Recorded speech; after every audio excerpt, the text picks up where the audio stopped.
Dicen que hubo un tiempo en que los truenos no eran solo un fenómeno del cielo, sino el rugido de un dios que defendía su mundo con una fuerza capaz de estremecer los 9 reinos. Ese dios era Thor, hijo de Odín, señor del trueno y protector de los hombres. Su fuerza no tenía igual, y su martillo Mjolnir era la extensión de su voluntad, un arma forjada por los enanos Brok y Sindri que solo podía ser levantada por aquel digno de su poder. Thor era impulsivo, valiente y muchas veces dominado por la furia, pero su corazón estaba guiado por un propósito claro: proteger a Asgard y Midgard de las amenazas del caos. Entre sus enemigos más temidos se encontraba Jormungandr, la serpiente del mundo, tan grande que podía rodear la tierra y morderse la cola. Era hija de Loki, el dios del engaño, aquel que siempre se movía entre la traición y la astucia. Desde niño, Thor demostró una fuerza que ni siquiera los dioses podían igualar. Mientras los demás hijos de Odín entrenaban con espada o arco, él prefería levantar piedras gigantes o desafiar tormentas. Cada trueno que se escuchaba sobre Asgard era una prueba más de su poder. Su madre, la diosa Frigg, temía que esa fuerza sin control terminara por destruirlo, pero Odín veía en su hijo al único capaz de mantener el equilibrio entre el orden y el caos. El martillo Mjolnir no fue un simple regalo, sino una prueba. Los enanos forjadores exigieron su sangre como ofrenda para sellar el poder del arma. Thor aceptó sin dudarlo. Cuando Mjolnir estuvo terminado, brillaba como un pedazo del mismo relámpago, y su poder podía reducir montañas a polvo. Desde entonces, Thor juró usarlo solo para defender a los inocentes y castigar a quienes amenazaran los 9 reinos. Pero incluso los dioses tienen sus debilidades.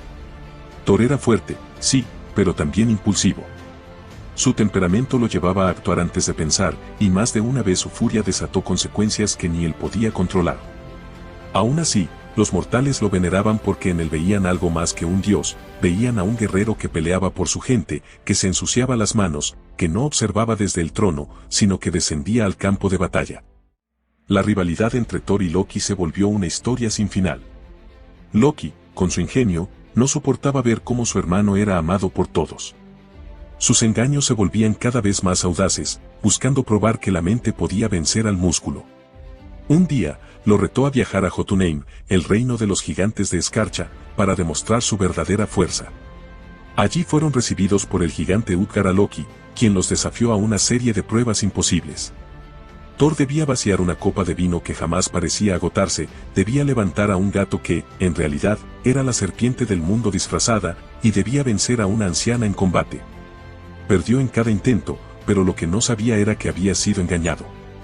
Al beber del cuerno, en realidad estaba bebiendo del océano, y con cada trago el nivel del mar descendía. Al levantar al gato, casi consiguió alzar a Jormungandr.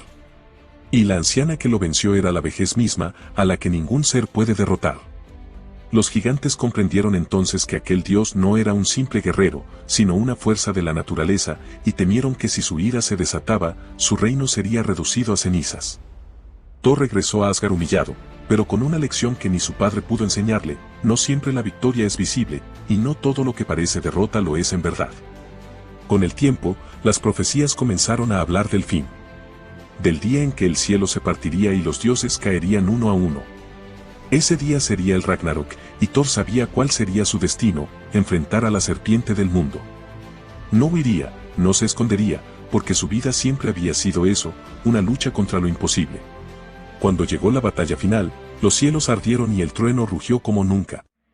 Thor se abrió paso entre las bestias del caos, derribando gigantes con cada golpe de Mjolnir. Frente a él se alzó Jormungandr, su enemigo eterno. La lucha fue tan feroz que los mares se desbordaron y la tierra tembló bajo sus pies. Finalmente, con un último grito, Thor lanzó su martillo y destrozó el cráneo de la serpiente. Pero el veneno ya corría por su cuerpo. Dio 9 pasos, uno por cada reino, antes de caer. Y así murió el dios del trueno, pero no su legado. Porque mientras el trueno siga rugiendo y el relámpago ilumine los cielos, los hombres recordarán su nombre,